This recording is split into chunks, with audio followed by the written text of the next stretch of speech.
Setting needs a lot of locations, a lot of NPCs, and only a small amount of history and intrigue and starting goal to kick off the campaign. My approach, uh, I like to create like the bare bones, looking down at the world, just the bare bones of a rough guide to what the political structure is, the religions, and just the basics. I don't want to go too far. I can if I want. That's okay. I don't want to pigeonhole myself. And then once I got that basic idea, I zoom right down into one particular area. And this is where I start working from the bottom out. You know how to do this. You know what I'm talking about. This is how you would create a world from the bottom outward. You leave a lot of things open for yourself so that you as GM can discover this world yourself. Not just write it all down because you have to and catalog and dictionary and all this other nonsense, which you can do, but I don't do that method. I like to discover it. I like to bare bones it. Like when I make a region to play in, say 3 miles, 5 miles per hex, right?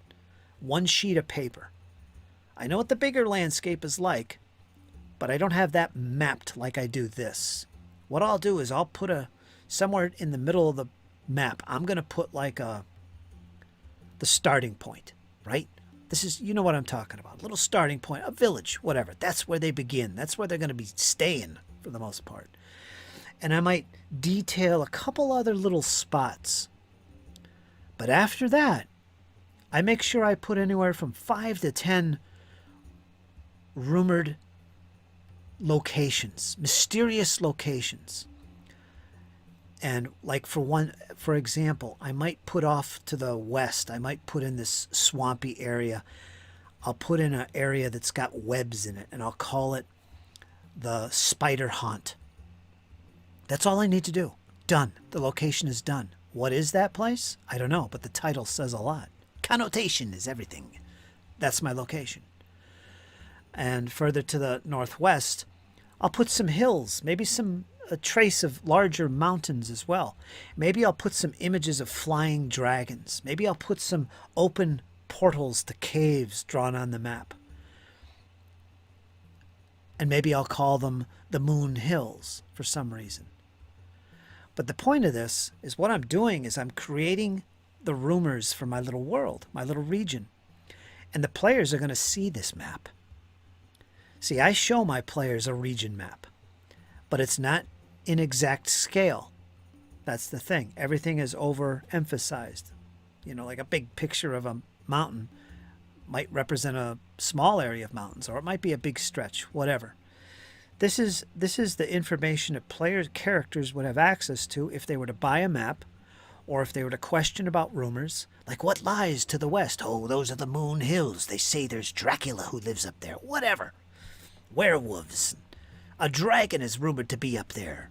Maybe a dragon is an image on the map. Just create this map that represents what they know. And it's full of inaccuracies and rumors. So that if they want to investigate that area, I can build on that. Maybe it is something. Maybe it isn't. And of course, some areas are actually, I want to exist. And I'll put a location for it on the map for my use only. They won't see it. And then just build from there. Let them do what they want. Sandbox this baby. Or put my adventures in it that are already made. That's the way I build it. And see what comes out of it. See what happens. See what this world is really like. You know, listen to the players' ideas and thoughts and curiosities, and maybe they're true. And build off of that stuff. So basically, that's how I'm doing it. That's how I do it. So I'm kind of exploring too. In a nutshell. Let's read the chat. I talk too much. Setting needs to be a lot of locations. History, intrigue, starting, goal, kick off the campaign. Yeah. I know, right? Who would have thought the eternal DM would get to play as much as I have? Yep. Published modules usually put it too much detail for NPC relationships and such. Can cripple your brain trying to run it. That's true. That's true. Yeah, I think they exactly are, man. They put too much in there. I would rather a module just be bare bones things, you know, bullet point ideas that you can build on and do your own thing and examine and explore yourself. Not have to read and, oh, I got to go to page 20 and look up this NPC's background and read this. And, oh, he's enemies with this guy and they're not going to get along. That's too much. Let it just happen, you know?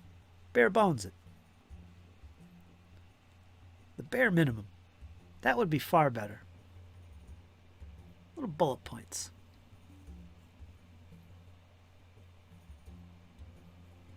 Player map with points of interest is a good hook. A cartographer needs something, and we'll give them the map. Maybe he needs some rare squid ink or something. Arduin made the best modules. Never read them. But I see your channel. To me, that map that I give the players, it doesn't have to really be a map for the characters. It's just what they know. So we don't have to role play every freaking interaction where they're asking questions about what lies to the north, you know, what lies to the east. Is there spiders roaming around here? No, look at your freaking map, which represents all this information. Whether it's an actual map or not is irrelevant. It's just what you've heard or grown up learning about, or if you did ask questions, that's what you might know. If you want to know more information, that's where we role play and explore and things begin to happen.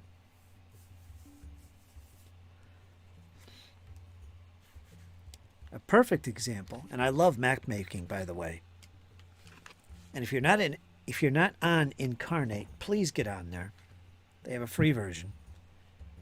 It is beautiful. Let me show you. Give me a second.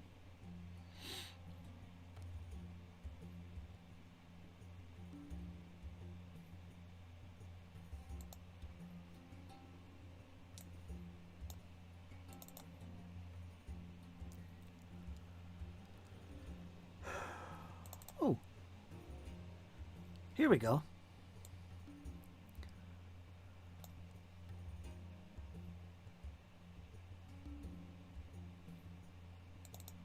I'm going to show you an example of what I mean. Let's see if this shows up. It better. It better. Huh, it's not showing up. Okay, well, let me do it a different way. We're going to do a display capture. Here we are.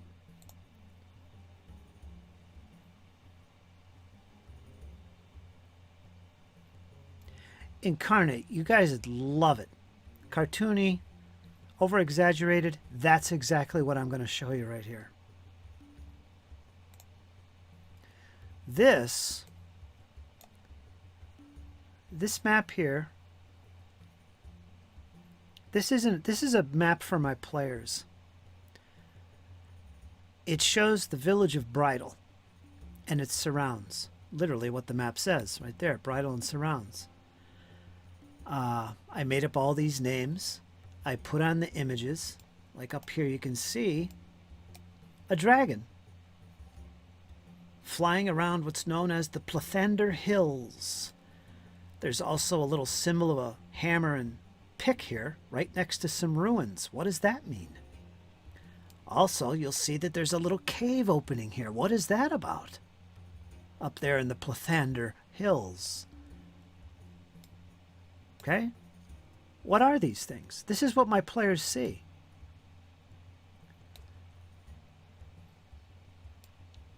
Let's explore some more. Here's the village of Tuxborough. Now, I created this. I threw the name down, and I wanted this to be a little lumber village. All right? And I detailed it somewhat. so the players could go there. Here we are. Here's a place outside of town. Remember, here's Bridal. Look at that big thing. There's farmhouses around it. There's this big central area here where the trade is going on and all this other stuff. But look here. Here's a place called the Elemental Ruins. Now, this was an adventure I had done, and I located here later after the fact. So I put it on the map for the players. This was a little adventure we had. This came afterwards. Let's look further to the east. Here's an example of that haunted part of the forest I call the haunt.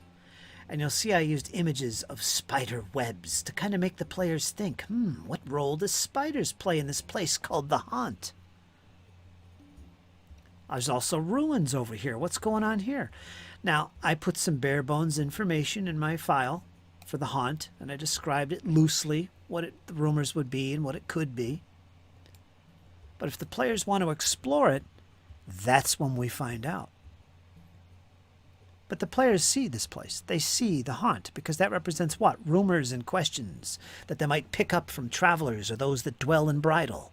What is this place, the haunt? I see it lies several miles outside of town to the east. Oh, don't go there. Some say there's giant spiders that dwell in the trees. And that sort of thing. Let's look a little further south. Let's see, not much there. We got the Moon Hills. There's some ruins in the Moon Hills. There we go. Look at that.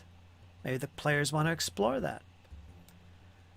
And there is a little scale for estimating how far away places are, but again, it's rough. You know, this map is not really tight when it comes to being in scale.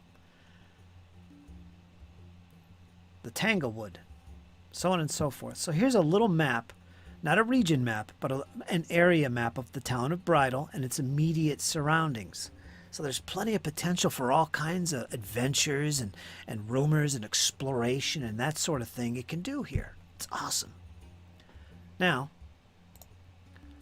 here's an actual map of Bridal and the surrounds. This is the actual GM map, and guess what? It's got a hex grid. Now we see how much space Bridal occupies. What are these buildings here? This is the real map. This is what I as GM calculate for moving when the players are moving about. Here's the Moon Hills. There's those ruins now. I know where they are now. These farmhouses are actual places within this area. I think the scale here is what? 1 hex equals 1 mile.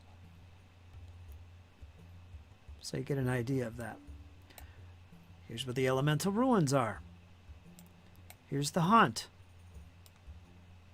Now this is more accurate for scaling purposes. Like how big is the haunt? Well, it stretches quite a big area. And there's the ruins across this swampy area.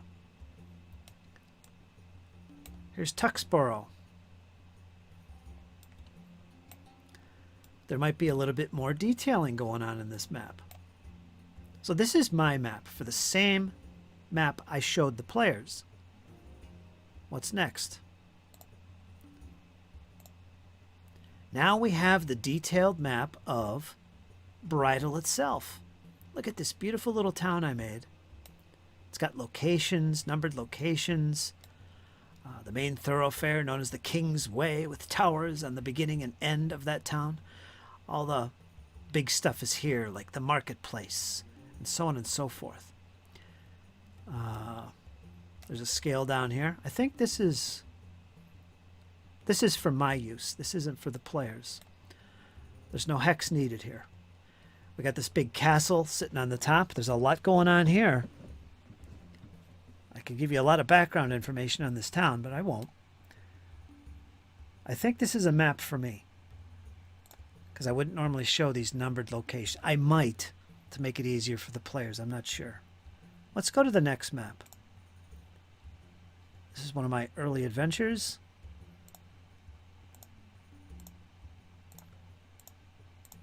Made a video of this session, but I don't remember where I have it.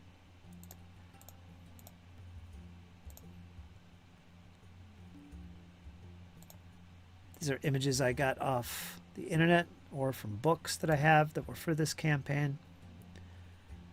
Let's see, do I show where... On this map, I don't think I do. It's somewhere in here. Bridal is located somewhere in here, by the way.